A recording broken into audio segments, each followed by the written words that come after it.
Assalamualaikum warahmatullahi wabarakatuh.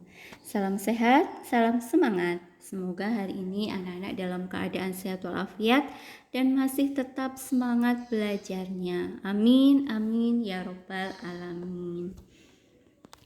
Bersama dengan Ibu Tri Lestari, pada hari ini anak-anak akan mempelajari tema 2, Persatuan dalam Perbedaan, subtema 2, bekerja sama mencapai tujuan untuk pembelajaran yang ketiga. Pada pertemuan hari ini, anak-anak akan mempelajari muatan pelajaran IPA dan Bahasa Indonesia.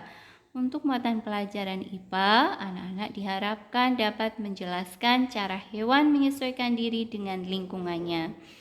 Untuk Bahasa Indonesia, anak-anak diharapkan dapat menuliskan informasi penting teks bacaan menggunakan kalimat efektif. Siap belajar ya anak-anak?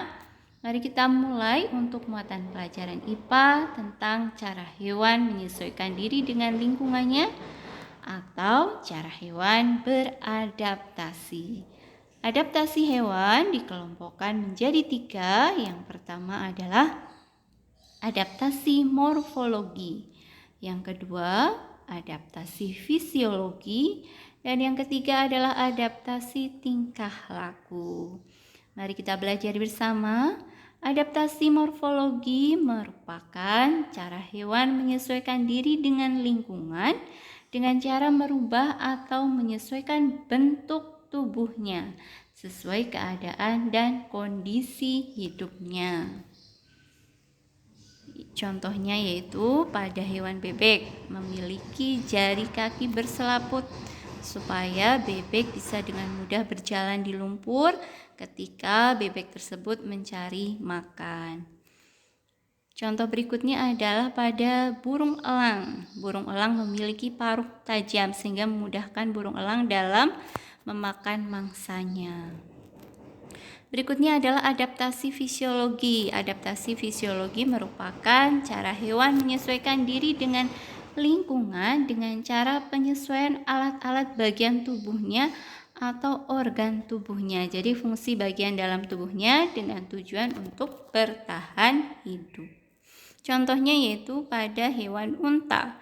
Unta memiliki punuk.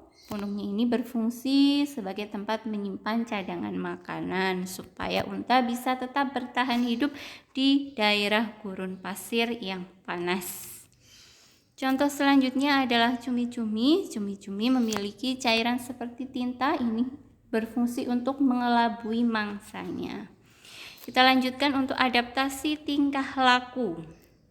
Adaptasi tingkah laku merupakan cara hewan menyesuaikan diri dengan lingkungan dengan cara mengubah atau menyesuaikan tingkah lakunya, perilaku hewan tersebut.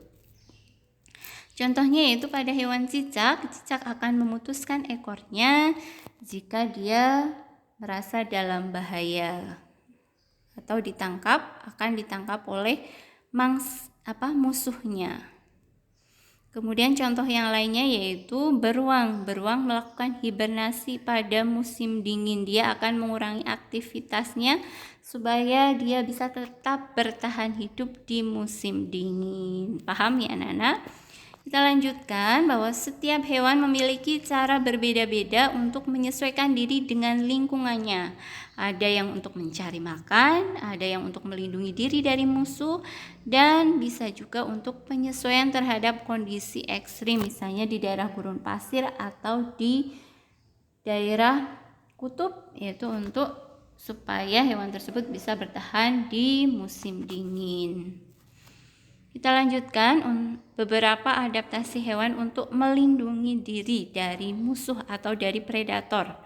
Yang pertama ada mimikri, yang kedua autotomi, yang ketiga kamuflase, yang keempat memiliki kelenjar bau, yang kelima mengeluarkan bisa, yang keenam menggulungkan diri, yang ketujuh mengeluarkan cairan seperti tinta, yang kedelapan berpura-pura mati, ada juga mempunyai cangkang atau tempurung. Dan ini hanya beberapa adaptasi hewan. Tentunya setiap hewan memiliki cara beradaptasi berbeda-beda sehingga tidak hanya yang Bu Guru sebutkan, masih banyak cara hewan lain untuk menyesuaikan diri, untuk bertahan hidup, untuk melindungi diri dari musuh atau predatornya.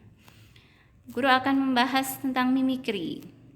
Mimikri merupakan penyesuaian diri dengan mengubah warna dan sebagainya sesuai dengan alam sekitarnya untuk melindungi dari bahaya.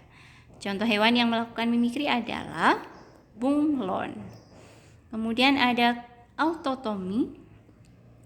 Ini adalah kemampuan hewan melepaskan salah satu bagian tubuhnya. Contohnya yaitu pada hewan cicak dan kadal, dia akan memutuskan ekornya jika dia merasa dalam bahaya atau akan ditangkap oleh musuh atau predator.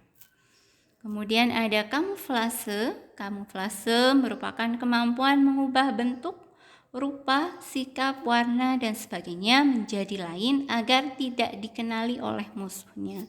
Contohnya adalah ini ada belalang daun dan juga belalang sembah. Kita lanjutkan, ini adalah hewan yang memiliki kelenjar bau. Contohnya adalah beruang sigung. Kemudian adalah hewan yang mengeluarkan bisa, contohnya adalah apa anak-anak? Ya, ini adalah ular dan kalajengking. Kemudian hewan yang menggulungkan dirinya ketika merasa dalam bahaya atau merasa terancam, contohnya adalah hewan terenggiling, ini adalah luwing atau kaki seribu ya anak-anak. Ini adalah hewan yang mengeluarkan cairan seperti tinta untuk mengelabui musuhnya. Ini ada hewan cumi-cumi dan ini ada gurita. Kemudian hewan yang berpura-pura mati. Apa anak-anak? Ya, tupai. Yang memiliki cangkang atau tempurung ada kura-kura, ada siput.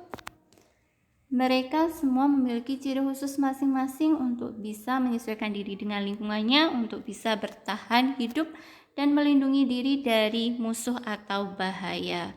Masih banyak hewan-hewan lain yang memiliki ciri khusus masing-masing untuk mereka beradaptasi dengan lingkungannya. Silahkan anak-anak bisa mencari informasi sebanyak mungkin, tidak hanya di buku paket, tidak hanya dari materi yang guru berikan, tidak hanya dari referensi yang anak-anak punya, bisa juga anak-anak mencarinya melalui internet. Paham ya anak-anak? Untuk selanjutnya silahkan anak-anak selesaikan tugas IPA berikut ini. Bacalah kembali bagaimana cara hewan beradaptasi. Tuliskan 10 hewan dengan cara beradaptasi yang berbeda. Ingat ya anak-anak, yang berbeda. Tidak menyebutkan hewan yang memiliki kesamaan dalam beradaptasi. 10 hewan dengan cara adaptasi yang berbeda. Kemudian tuliskan dalam tabel seperti berikut. Ini Bu Guru memberikan contoh 1. Silakan anak-anak sebutkan 10 hewan dengan cara beradaptasi yang berbeda. Dan tuliskan juga fungsinya. Bisa untuk bertahan hidup, bisa untuk memudahkan dalam mencari makanan, bisa untuk melindungi diri dari musuh, dan sebagainya. Paham ya anak-anak? Untuk selanjutnya, mari kita pelajari kembali muatan pelajaran bahasa Indonesia, informasi penting teks bacaan menggunakan kalimat efektif. Guru akan mengingatkan kembali kepada anak-anak tentang ciri-ciri kalimat efektif.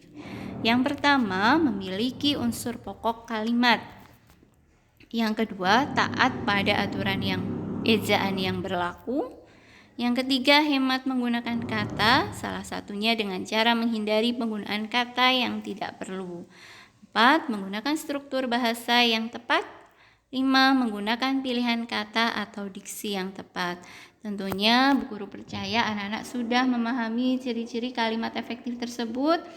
Bu Guru sudah pernah membahasnya pada pertemuan sebelumnya. Anak-anak harus banyak berlatih menuliskan informasi penting menggunakan kalimat yang efektif.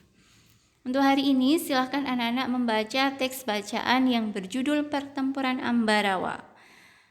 Pertempuran Ambarawa merupakan salah satu upaya bangsa Indonesia dalam mempertahankan kemerdekaan melalui jalur fisik ya. Anak-anak bisa membuka buku paket tema 2 halaman 65 dan 66. Silahkan, pada hari ini Bu Guru meminta anak-anak berlatih menuliskan informasi penting menggunakan kalimat efektif. Bu Guru akan memberikan contoh satu. Bu Guru akan mengambil dari kalimat Kolonel Sudirman langsung memimpin pasukannya yang menggunakan taktik gelar supit urang atau pengepungan rangkap dari kedua sisi sehingga musuh benar-benar terkurung. Informasi penting dari kalimat tersebut, Bu Guru akan membuat menggunakan kalimat sendiri dan menggunakan kalimat yang efektif, yaitu Kolonel Sudirman memimpin pasukannya pada pertempuran Ambarawa menggunakan taktik gelar supit urang. Nah, itulah kalimat efektif untuk menuliskan informasi penting pada teks bacaan yang berjudul Pertempuran Ambarawa. Silakan anak-anak berlatih menuliskan informasi penting menggunakan kalimat efektif dengan baik dan benar. Siap berlatih ya anak-anak. Demikian materi yang bisa Bu Guru sampaikan. Selamat belajar, semangat terus belajarnya, sukses untuk kalian semua. Terima kasih. Wassalamualaikum warahmatullahi wabarakatuh.